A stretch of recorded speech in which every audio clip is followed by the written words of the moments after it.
Hello everyone, I'm Larry and I'm 18. 4 years ago, I looked like this. When my weight passed the 220 pounds mark, I had no friends left at all. The nickname Airship stuck to me, but even that didn't prompt me to stop eating. Oh, what I just didn't cram into my mouth. I especially liked to secretly hide a stack of burgers under the bed for my parents, and at night I attacked them and washed them down with a Coke. I didn't care about my appearance, but everything changed when I first saw this blonde girl. Kate was angelically beautiful and, unlike me, flawlessly slender. All the lessons I stared at her like a madman, and she paid no more attention to me than to a huge closet in our classroom. After all, we really didn't differ much in size. But unlike the closet, I could feel it, and this time it was too serious. I fell in love for the first time, and for the first time, I wanted to become a little thinner. I stood in front of the mirror and threatened the fat man looking from there with my finger. "Hey man, you just have to lose weight."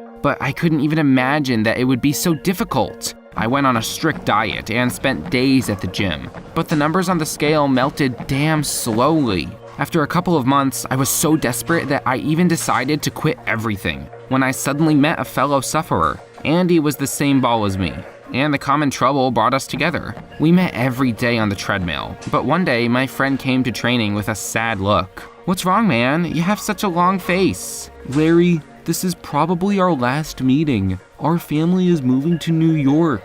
Yes, I definitely did not expect this. It was much easier to fight excess weight together, and now I was going to have to fight it alone again. "Just promise you won't stop. Don't forget, you have a goal." I pursued it for 3 long years, went to college, and now the scale finally showed 150. But I still couldn't be sincerely happy. After losing weight, my skin became treacherously loose, and classmates immediately came up with a new nickname for me, the Awaiter. Kate still didn't pay any attention to me, and soon I hated my body even more than 90 pounds ago. But fortunately, this time I knew exactly what to do with it. My older brother Steve worked as a plastic surgeon. I was sure that he would not refuse me, when suddenly my brother attacked me. "Are you crazy? What kind of operation are you talking about? You're only 18. The skin is young. Wait a couple of years and it will tighten up.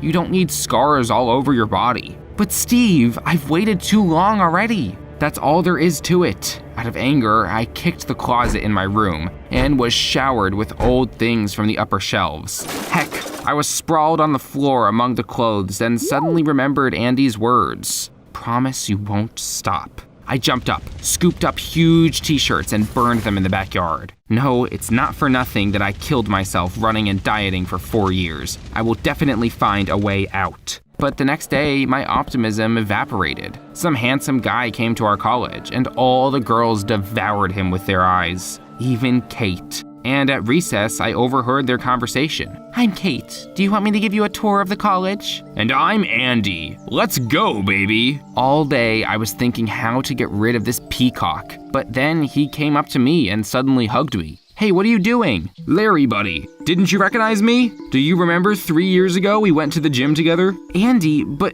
how did you—" "I'm so proud of you. You promised not to give up, and look how you've lost weight." "Yes, but the skin didn't keep pace with me. Look how loose it is." Strange. I didn't have that. Well, life sucks. One fat man turned into a caterpillar and the other into an Apollo. Of course, I would even be happy for an old friend, but not in my college. After all, Kate was here. My Kate. And I couldn't just give it up to Andy. After class, I rushed to my brother's clinic and again begged him for an operation. "If I hear that again, I'll tell our mom everything. You know what she'll do to you." "What kind of brother are you after that? You see how much I need it." But my brother put on headphones and stopped talking. All my hopes were dashed. With my foot, I opened the door of his office, when suddenly someone screamed. I ran out into the corridor and saw a girl lying outside the door. "Oh, I'm sorry, did I hurt you badly?" I held out my hand to the stranger. "It's nothing. I'm Samantha, Dr. Steven Richardson's assistant." At that moment, a sinister plan was born in my head. Don't think I love my brother very much, but then the desire to slenderize myself was much stronger. I decided to charm Samantha to find out from her some shameful secrets of Steve. That way I could get my brother to do my surgery. On the same day, I invited Samantha to the cinema as an apology. They were showing some boring action movie, and I was already starting to doze off when suddenly my new friend grabbed me by the chin and pulled me to her. Her hand touched me and stopped just a couple of centimeters from the folds on my stomach. I slowly pulled away and put Samantha's head on my shoulder, so we became a couple. In the evenings, I went on dates with Samantha, and at night, I dreamed about Kate. But she was head over heels in love with Andy. From the back desk, I watched enviously as they kissed and whispered sweetly. With all my heart, I hated my friend, whom I had missed for so many years. I urgently needed to get myself in order. But Samantha, as ill luck would have it, did not tell anything provocative about Steve. And then I decided to speed up the process. In the evening, I climbed to the roof of a skyscraper, spread a blanket, placed candles, snacks, and brought my girlfriend there. And when we finished dinner, I got down on one knee and opened a box with a silver ring in front of Samantha. "Will you marry me?" "Oh my God, Larry, of course, yes, yes!" We wrapped ourselves in blankets and hugged, watching the sunset, when suddenly my bride whispered, "You're so honest, kind, and relatable. I can't even believe that you and my boss are brothers." "I don't understand. What's wrong with Steve?" "How to tell you? Well, you'd better see for yourself." Samantha handed me her smartphone. In the video, my brother took money from some man and, in return, promised to get him a benefit for plastic surgery. Is this a bribe? Is Steve capable of such a thing? I couldn't believe my eyes. He seemed so honest and incorruptible to me. "But please, tell no one about this. I don't want problems at work." I pretended to be disappointed, and I imperceptibly transferred the video to my phone. The dirt on Steve was in my hands, and that meant only one thing. Soon I would get the body of my dreams. That same evening, I showed the video to my brother and gave him a choice. "Either you agree to the operation or I give the recording to the police." I know. I'm sorry, Steve, but I just had no other choice. I started preparing for surgery, and a couple of days later, I opened my eyes in a hospital room. I was covered from head to toe in bandages, but it didn't bother me. After all, they hid a perfect figure. A week later, Steve took off the bandages, and I finally saw a new me. The whole body was covered with scars, but it was much better than the hated folds. Now Kate will definitely be mine. In pleasant anticipation, I walked into the classroom, but the girl didn't even look in my direction. She was lying on Andy's lap and was telling him something enthusiastically. I interrupted this couple. "Andy, look what I've done." "What do you think?" "Wow, you're Frankenstein. So many scars." Kate burst out laughing, and the other guys joined in. As you may have guessed, thanks to Andy, I got a new nickname. The only thing that saved me was that the school year came to an end. Maybe over the summer, everyone would forget about this offensive nickname. But during the holidays, my life only got worse. Samantha flooded me with ideas for celebrating the wedding, and once she dragged me to choose the rings. That day, I tactfully bailed out, but my bride did not give up. Photos of wedding dresses, restaurant dishes, and other girly nonsense flew to my direct. And this lasted for 3 long months. In the end, I decided to stop this performance, but to do it in style. I invited Samantha to the very roof where I had popped the question to her. Getting up the nerve, I took the girl by the hand. "Sam, I have to confess, I can't marry you." "No problem. Let's postpone the wedding. For your sake, Wait, listen. I've been in love with someone else for many years. For her sake, I started losing weight and dating you. For her sake, I went to this operation. Forgive me if you can. I didn't mean to hurt you." Samantha looked so angry, as if she was going to take me off the roof without an elevator. I was ready for any reaction, but not for this. She dropped the ring and just left. I stared thoughtfully at the starry sky. A few days later, autumn came and I returned to college in the hope of seeing my beloved again. But there was a plump girl sitting in her place. I came closer when suddenly it dawned on me. This was Kate. It looked like an electric shock to me. Over the summer, she gained at least 20 pounds and now looked just disgusting. All the feelings I'd been living with for the last 4 years suddenly disappeared. Holy macaroni! I found the strength to lose 90 pounds and Kate turned out to be so weak-willed that she couldn't even keep her perfect figure. Slowly, I sat down at my desk, but then a big shadow hung over me. "Larry, hi! How was your vacation?"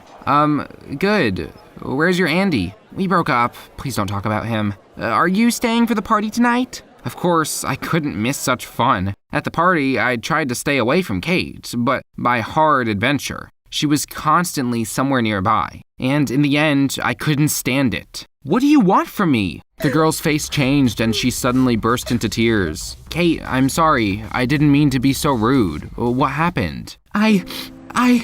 In the summer, I found out that I was pregnant, but when I told Andy about it, he demanded an abortion. I gave him a slap on the face and ran away. And then I came to know that he had taken his college papers and moved to another city. I'm alone, Larry. I'm sorry I poured all this on you. It's just, you've always been kind to me, and I thought... I didn't have time to recover when the phone rang. It was Mom. Larry? Steve is taken to the police. I do not know what to do. They're talking about some kind of bribes. I rushed home with all possible speed, but it was too late. My brother was arrested. I collapsed on the bed with my face in the pillow. It all happened because of me. I offended Samantha so much that she leaked dirt on Steve to the police. And now the brother is awaiting trial. What a fool I am. I jumped out of bed and ran to Samantha. She didn't open the door for a long time, but I didn't give up and hammered at it endlessly. And when the girl finally came out, I rushed to her.